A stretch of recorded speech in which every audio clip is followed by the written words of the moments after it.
Opa! Boa tarde, boa tarde. E aí, gente, tudo bem? Vamos chegando.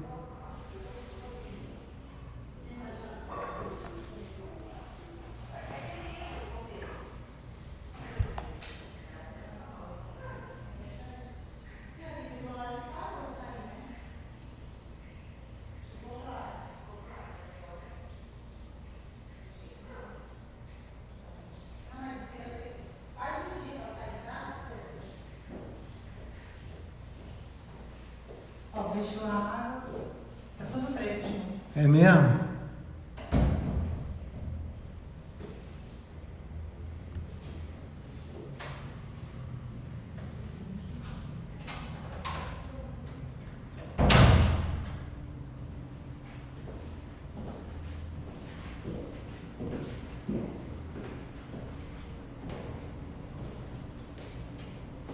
Não tem aliança aí?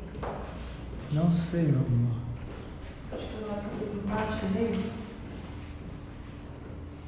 Botei no bolso, eu acho. Você pagou por quê? Você não pegou dinheiro? Não, tô online. Eu tinha que... Tá ao vivo aqui. Ei, doutor Emi, boa tarde. Prazer grande vê-los. Vamos chegando aí. Se puder chegar... Bom, vamos começar aqui, né, pra gente deixar esse conteúdo, depois ele fica registrado aí também. Vamos deixar a live publicada aqui e vamos deixar a live publicada no nosso canal, no YouTube também.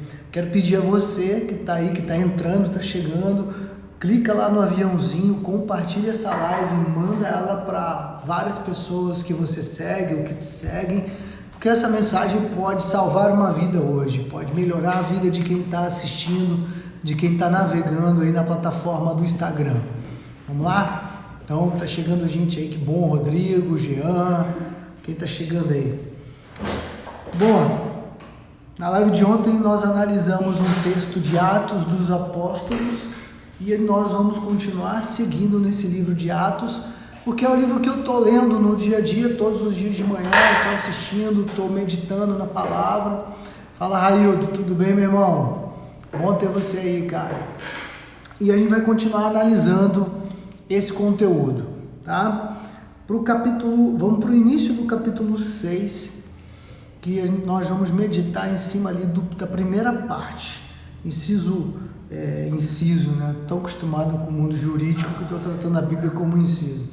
Mas versículo 1 até o versículo 7. A escolha do 7. Naqueles dias, crescendo o número de discípulos, os judeus de fala grega, entre eles, queixaram-se dos judeus de fala hebraica, porque suas viúvas estavam sendo esquecidas na distribuição diária de alimento. Por isso os 12 reuniram todos os discípulos e disseram: não é certo negligenciarmos o ministério da palavra de Deus a fim de servir às mesas.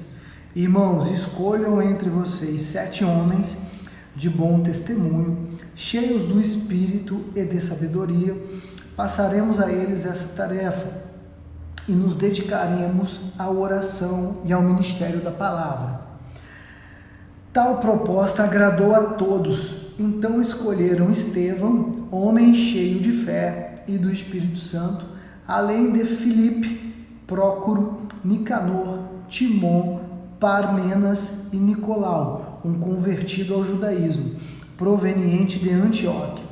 Apresentaram esses homens aos apóstolos, os quais oraram e lhes impuseram as mãos. Assim, a palavra de Deus se espalhava, crescia rapidamente o número de discípulos em Jerusalém. Também um grande número de sacerdotes obedecia à fé.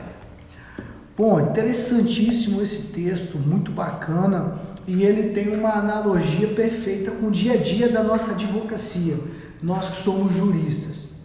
Mas o que é muito interessante é que você vê, a sociedade cristã estava se formando, eles tinham um estilo de vida, a igreja deles, as pessoas compartilhavam tudo, né? Vendiam patrimônio, colocavam o dinheiro ali e tudo que era comprado era partilhado de forma idêntica para todos. Isso não era uma novidade no mundo judeu, tá? Já existia uma comunidade de judeus que vivia dessa forma, eram os essênios. Os essênios tinham essa cultura. Agora, esses judeus eram os cristãos, né? Os apóstolos e os seguidores deles, os discípulos deles. E aí nós percebemos aqui, o texto é claro, falando que as viúvas de origem grega, helênicas, né? De origem helênica, grega, estavam com dificuldade, não estavam recebendo alimentos. Talvez até por dificuldade de comunicação da língua, né? Os judeus, a grande parte deles ali em Jerusalém se comunicava usando o hebraico, a maior parte até o aramaico, e elas falavam a língua grega. A gente sabe que Israel, quando foi destruída ali no final do segundo livro de Reis, os judeus foram espalhados por um grande pedaço de terra, né? O povo judeu foi para o Egito, para a Babilônia, que escravizou eles. Então eles foram esparramados. Então tinham muitos judeus gregos ali e havia essa dificuldade.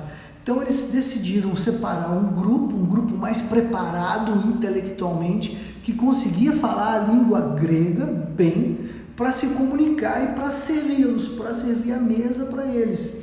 Então, extremamente bacana. E você vê que o primeiro nome que aparece ali é o nome de Estevão, né? Estevão é o homem que na sequência ele é apedrejado, acusado de blasfemar dentro do templo de Jerusalém. Mas Estevão era um homem provavelmente de família boa, era um homem bem sucedido, bonito e que sabia falar grego e foi escolhido para aquela missão. E o texto relata ainda que Estevão era cheio do Espírito Santo, formação importantíssima. Eu quero no futuro próximo a gente falar sobre o Espírito Santo e até sobre a influência dele sobre nossa vida profissional, nossa vida de advogado, criminalista também. Nós precisamos pedir ao Espírito Santo para que nos encha, para que ele transborde em nós. Bom, na sequência, o texto fala que foi um sucesso essa atitude, porque você encontra a informação aqui de que eles prosperaram, a comunidade começou a crescer, continuou a crescer. Então, falar a mesma língua permitiu que se resolvesse um problema e a comunidade crescesse. Então, anote esse detalhe que é importante. Sempre que nós formos nos comunicar com alguém, nós precisamos entender a linguagem daquela pessoa e tentar falar a mesma linguagem que ela. Isso é tão importante que eu não sei se vocês conhecem essa história lá atrás na Bíblia, em Êxodo, né, quando fala de um rei que estava construindo a torre de Babel, depois a gente até esmiuça isso, porque ele queria construir a torre para que nunca mais sofressem com o dilúvio e ele queria chegar até o céu, porque ele queria conquistar, ter acesso às coisas do céu. E Deus, quando analisa aquela situação, ele percebe, olha, esses homens estão falando a mesma linguagem, eles vão conseguir esse propósito e eu não posso deixar isso acontecer. Aquilo seria ruim, era a idolatria do homem querendo acessar as coisas do céu sem trabalhar a santidade, sem buscar a santidade. E aí o que acontece? Qual é a ferramenta, qual é a arma que Deus usa para destruir a Torre de Babel, para desestabilizar ela? Deus vem com os anjos e dissemina línguas diferentes, e aí eles param de conseguir se comunicar entre eles. Para levar o evangelho é a mesma coisa, nós temos que buscar falar a mesma língua de quem vai ouvir, a mesma linguagem, se o público é jovem, se o público é um público mais maduro. E no mundo jurídico, esse é o conselho que eu dou para vocês. Se vocês vão falar para o juiz de direito da 4ª Vara Criminal da cidade de Vitória, leiam as decisões que esse juiz profere. Observem, analisem cautelosamente como esse juiz fala. Se vocês vão impetrar um habeas corpus perante o Superior Tribunal de Justiça para tentar obter a soltura do teu cliente, analisem diariamente as decisões do Superior Tribunal de Justiça. O Superior Tribunal de Justiça tem 2 turmas que tratam de matéria criminal, a 5ª turma e a 6ª turma. Então vocês precisam ler a jurisprudência diariamente, gente. Tem que estar dentro da vida, dentro da rotina de advogado de vocês. A leitura da jurisprudência do STJ. Quando você encontrar uma jurisprudência ainda e ela for muito boa, capitaneada por um ministro, entra no voto e lê o voto do ministro. Você consegue essa informação, que aí você vai saber como aquele ministro pensa. Ministro Sebastião Reis, ministro Rogério Schietti. No seu Tribunal de Justiça, talvez tenha pessoas aqui de fora do meu estado, eu sou do estado do Espírito Santo. Por exemplo, quando eu vou escrever um habeas corpus, um recurso de apelação para o Tribunal de Justiça do meu estado, eu leio, eu tenho essa rotina diária de ler todos os dias a jurisprudência do meu tribunal, mas eu me aprofundo mais ainda em jurisprudências análogas. Eu persigo isso, para quê? Para que eu possa falar a mesma linguagem daquele julgador. Não adianta você chegar lá cheio de si, confiante, trazendo a tua visão do caso sem adaptação da linguagem deles. Você não vai ganhar nada, você não vai conseguir nada. Então, a mesma coisa vale para o juiz de primeiro grau, vale para um ministro do Supremo Tribunal, para um desembargador de um TRF. Você precisa conhecer a linguagem daquela pessoa que vai te ouvir. Todo mundo escreve e fala para um público-alvo. Nós, advogados criminalistas, o nosso público-alvo são os julgadores. Nós precisamos persuadir os julgadores a fazer o que é o resultado interessante para o nosso cliente, o que nós estamos ali lutando, conquistando, almejando para o nosso cliente. E aí você percebe que dentro da Bíblia você vai encontrar sabedoria, você vai encontrar histórias que vão te influenciar de forma intensa, vão te dar o caminho. Tem um cara no YouTube, é um grande empresário, um grande coach. Eu gosto muito do que ele ensina, ele trabalha muito com essa área de inteligência emocional, é o Pablo Marçal. Acompanhe o canal dele, assistam os vídeos dele. Ele dá essa dica sobre a ambientação e sobre a linguagem. Você precisa trabalhar com isso, você precisa conhecer. E ele diz mais ainda que dentro da Bíblia você tem vários códigos, você tem todos os códigos.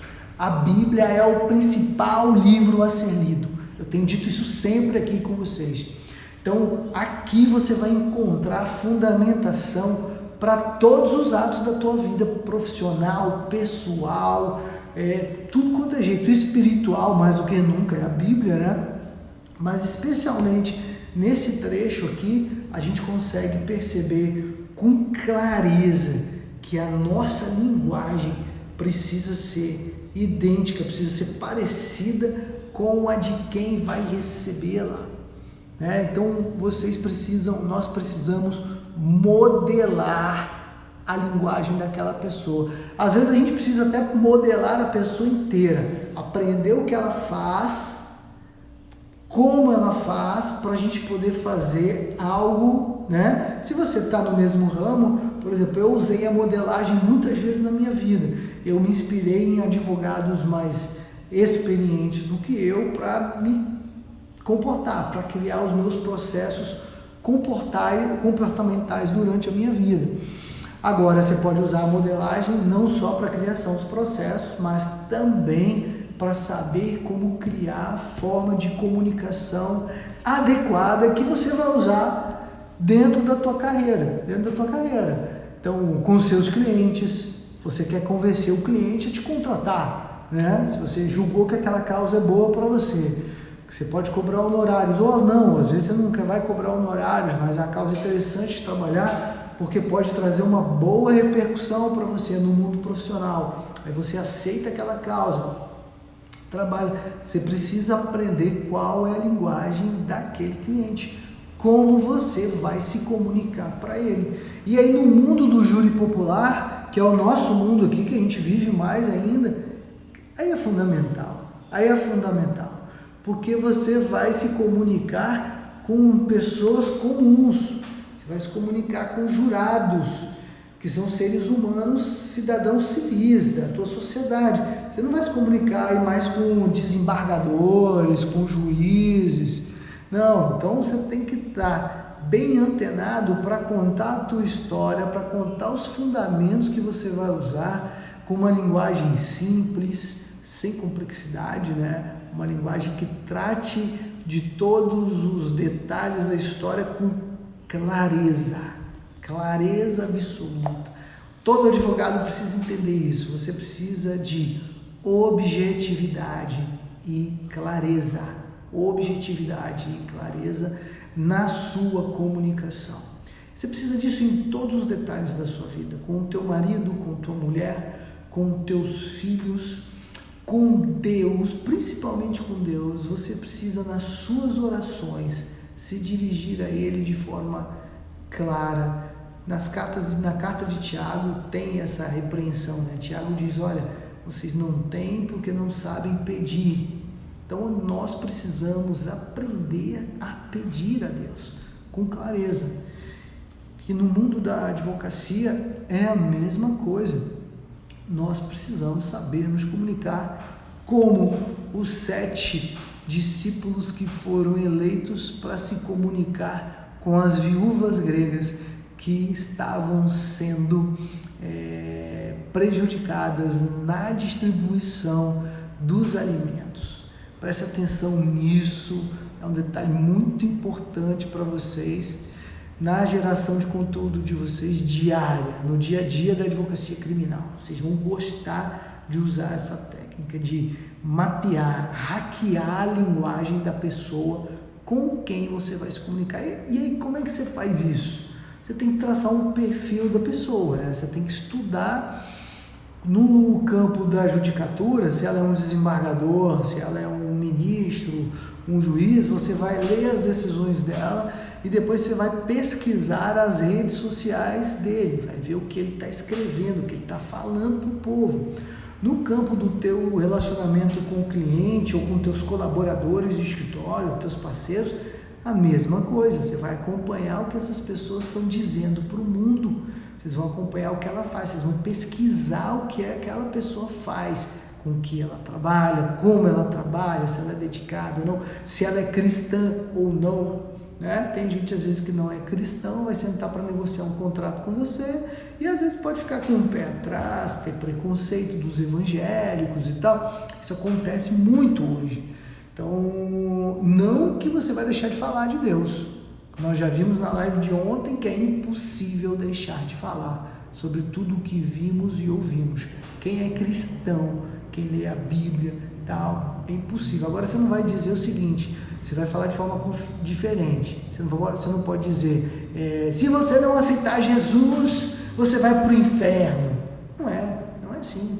Você vai contar a história de Deus com a humanidade, a queda do pecado de Adão, o projeto de Deus que ele teve todo para salvar a humanidade, o envio de Jesus, aquele homem que fez os diversos sinais, deixou diversos sinais aqui que eram justamente os milagres, as curas, e que aquele homem entregou a própria vida para morrer no madeiro, para que o sangue dele limpasse os nossos pecados. Para que o sangue dele limpasse os nossos pecados. Foi isso que aquele homem fez. Você não vai dizer, se você não aceitar Jesus, você vai para o inferno. Não é isso. Por quê? Se você fizer isso, você já traz um valor, você já traz um preço de cara, e ninguém quer pagar preço de cara. A gente vai estudar sobre isso. Eu vou, nas próximas lives, ensinar vocês a fazerem uma boa proposta de trabalho. Proposta de trabalho matadora, que vocês vão fechar contrato com o cliente de vocês de qualquer jeito. Bacana? Se alguém quiser fazer pergunta, a gente está aqui para responder, para debater com vocês. A live vai estar salva no nosso IGTV, vai estar publicada no nosso IGTV e nós também vamos publicar ela no nosso Instagram, no nosso canal no YouTube, Entra lá no YouTube, quem não conhece, Leonardo Ganho, você vai encontrar o canal com facilidade. Lá tem muitos vídeos, muito conteúdo falando de direito criminal, do dia a dia da advocacia criminal. Acredito que vai contribuir bastante para o crescimento de vocês. Bacana? Olha, eu vou ter que sair agora, vou para um compromisso. Foi bom estar esses momentos aqui com vocês. Beijo forte no coração de todos. Deus abençoe vocês sempre. Vamos ficando por aqui.